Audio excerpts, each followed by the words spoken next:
A continuación vamos a dar paso a la exposición del profesor Daniel Valencia, quien nos va a hablar sobre los medios en el escenario del conflicto y lo político.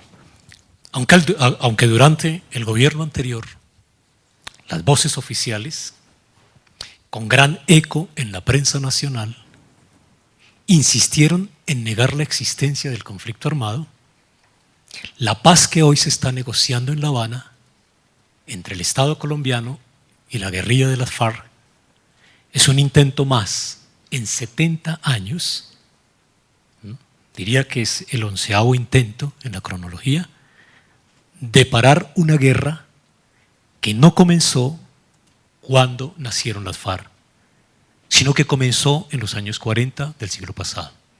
Es decir, como historiador me aparto de esa versión, sobre todo de prensa, de que el conflicto lleva 50 años. 50 años llevan las FARC, pero el conflicto armado en Colombia, la violencia de esta última, está desde 1942. Ni siquiera comenzó con el asesinato de Jorge Eliezer Gaitán. Precisamente, la marcha del silencio que organizó Gaitán era pidiendo al gobierno de entonces que cesara la muerte violenta que la policía del régimen estaba causando entre los liberales, sobre todo en las regiones. Pero lo perverso de esta guerra no solo está en que se ha prolongado por 7 décadas, sino que en que las dirigencias de este país han hecho del conflicto armado una normalidad a la que se acostumbraron los ciudadanos y pobladores del país, justificando con eso el atraso, la exclusión, la concentración del capital y la prolongación de los privilegios de una dirigencia que en su mayoría se ha caracterizado por la mezquindad, el desprecio por los sectores populares, la corrupción y la torpeza para la política. La política en Colombia es tan corrupta que corrompió al narcotráfico.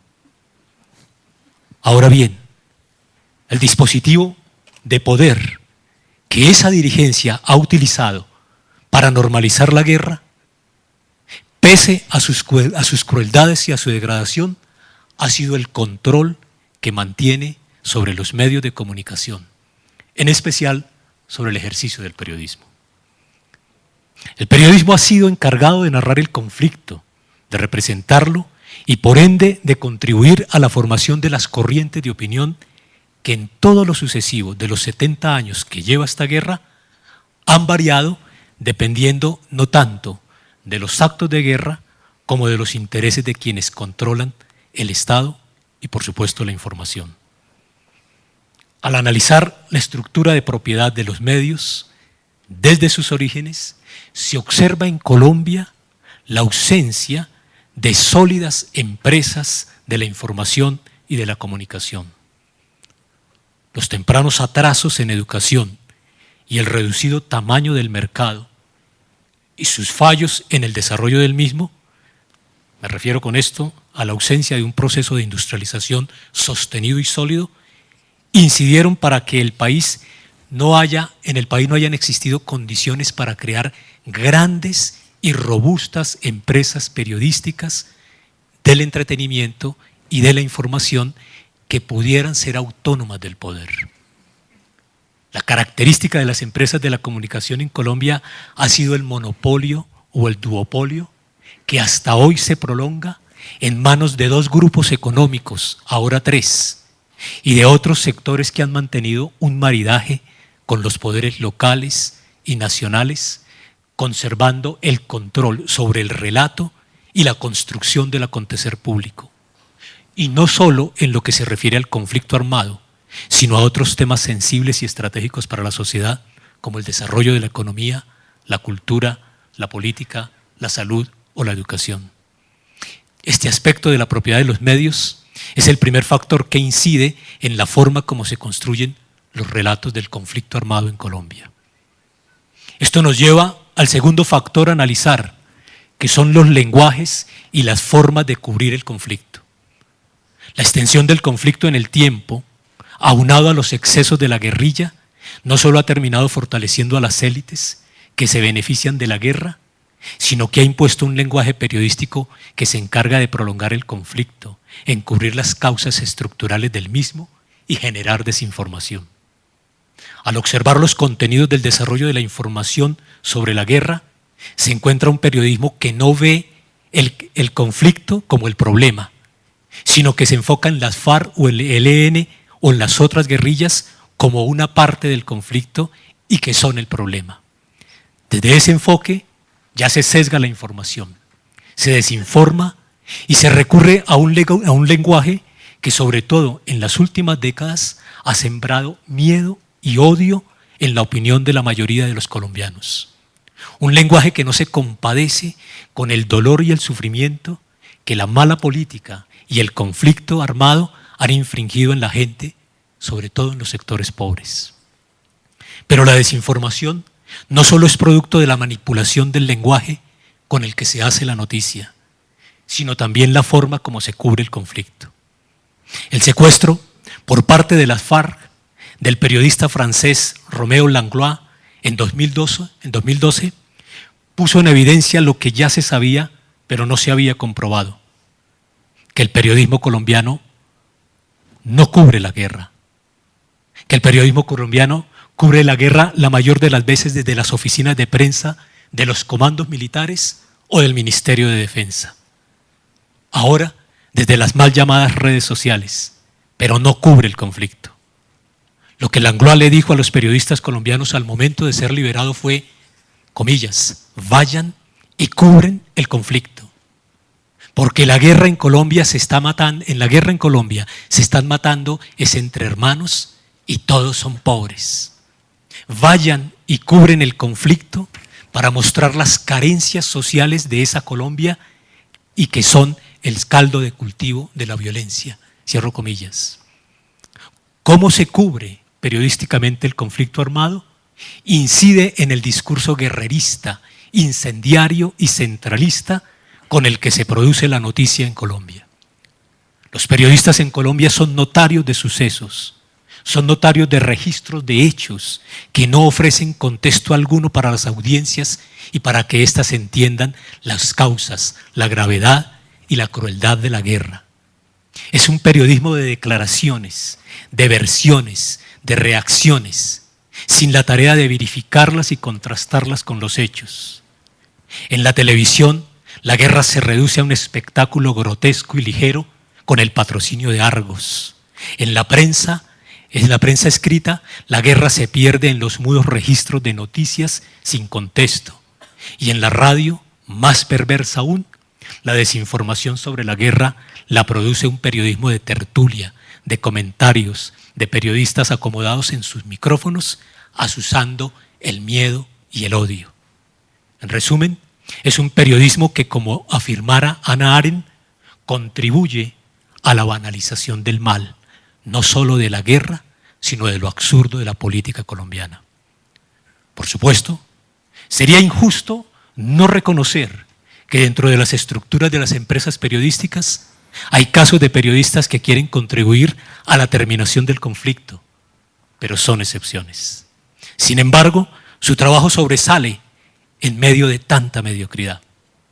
Y los hay en los grandes medios nacionales, como también en los medios regionales y en los llamados medios alternativos, que es donde más periodistas se han asesinado en Colombia, sobre todo cuando se meten a denunciar los poderes locales que sostienen cínicamente y a la vista de todo vínculos y alianzas con el crimen organizado, es decir, con el paramilitarismo que sigue vivo. En ese contexto avanzan los diálogos en La Habana, es decir, en un campo minado de miedo y odio, y eso demanda un cambio en las formas de ejercicio del periodismo. Para que los acuerdos de La Habana que se van a firmar en La Habana entre el gobierno colombiano y las FARC puedan producir algún día la paz, se necesita un periodismo ético, investigativo, dispuesto a comprender y aceptar que aunque se ejerza desde las empresas o las industrias de la información, su oficio es público y su compromiso es con la sociedad. Se necesitará un periodismo que fiscalice, indague y haga seguimiento al cumplimiento de los acuerdos por ambas partes. Para después de la guerra, se necesita un periodismo dispuesto a contribuir a desmontar el miedo y el odio entre los colombianos, pero promoviendo el debate sobre los asuntos públicos, diversificando sus fuentes y abriendo sus canales a todos los actores sociales. Un periodismo que contradiga y desmonte el discurso militarista y oficialista sobre los diferentes asuntos del acontecer público. Es decir, un periodismo que estimule y difunda el conflicto político para que esta sociedad un día pueda encontrar cauces para la formación de una nación.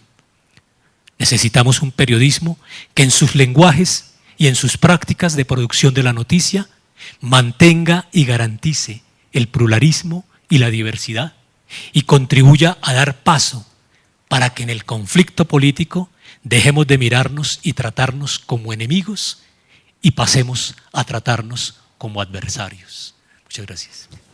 Profesor Valencia, creo que acabamos de escuchar una crítica muy bien documentada a la prensa colombiana, en la que escuchamos conceptos y palabras como manipulación, tergiversación, intereses económicos, estructura oligopólica de la propiedad. Ha dicho usted que la prensa colombiana ha sido parte de la guerra y usted enumera una serie de condicionantes para que sea también parte de la paz del posconflicto.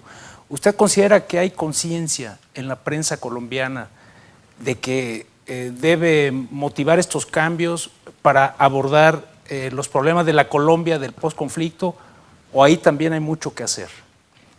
Vea, yo creo que en Colombia hay mejores periodistas que medios, ¿sí? Ahí empieza el problema, ¿sí? El problema es la estructura de la propiedad, ¿sí?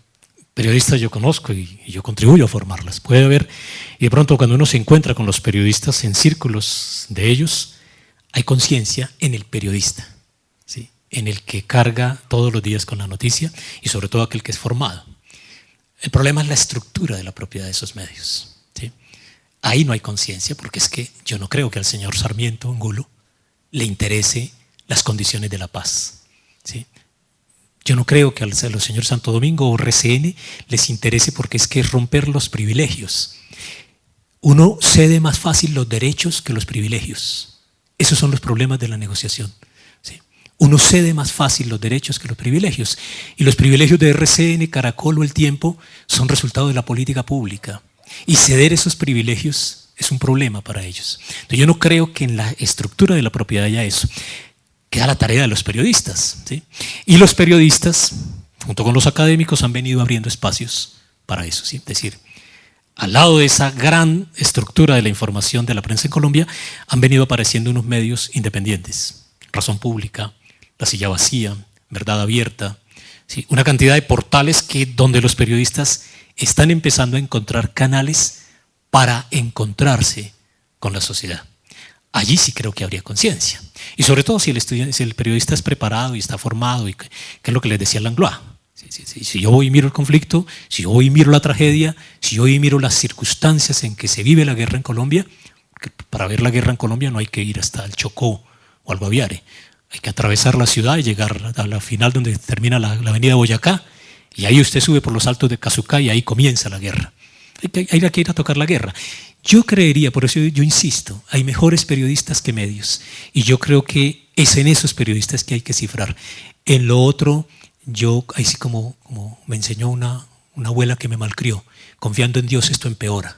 ¿Sí? Yo creo que confiando en Dios, ni Caracol, ni RCN, ni El Tiempo les va a interesar la paz en Colombia, como empresas informativas. Sin embargo, profesor, yo planteando alguna mirada un poco más optimista, yo diría que probablemente estos propietarios de medios descubran algún día, como ha ocurrido en otros países, que la veracidad también es negocio, ¿no? En ese sentido, puede ser que la paz les llegue a interesar, ¿no? Sí, y puede haber a veces momentos. Yo les hablo desde las entrañas del monstruo. Yo pasé 9 años como periodista en este país. y trabajé en diarios como El Espectador, El Tiempo, País de Cali, ¿sí? Yo sé que a ellos en algún momento sí les es rentable, pero entonces ahí viene el problema de la calidad del periodismo. ¿Sí? Es decir, ahí viene el problema de la formación del periodista. A veces el periodista no tiene la formación para narrar ese conflicto, para comprender ese conflicto. Por eso es que yo decía que terminan siendo notarios de sucesos, notarios de eventos, simplemente la pura noticia. Porque es que para contextualizar la noticia, el periodista necesita ser un intelectual, formado. Entonces, formado solamente para trabajar en medios no es un periodista, es un mediodista. Necesita ser un intelectual. Cuando es un intelectual y puede producir una noticia con calidad, hasta Luis Carlos Sarmiento le puede interesar eso porque lo sirve. Yo viví esa experiencia con el diario El País de Cali, cuando trabajé con él. Un señor como Rodrigo Lloreda, que era un señor de la derecha de este país, que miraba al país desde la otra orilla donde yo lo miraba. 2 años trabajé con él, 2 años que nunca estuve de acuerdo con nada de lo que yo publiqué, pero que me lo decía siempre después de que estaba publicado. Es decir, eso lo hace una persona decente que entiende y tiene el intelecto para comprender. Los lunes, cuando ya no había remedio, siendo el dueño del periódico, el editor, todo, cuando ya estaba publicado, venía y me decía que no estaba de acuerdo con esto y esto. La calidad del trabajo le permitía a él vender bien su periódico el domingo, aunque él no estuviera de acuerdo. Claro. Entonces, sí es un asunto también de los periodistas y de su formación como intelectuales. Bueno, muchas gracias.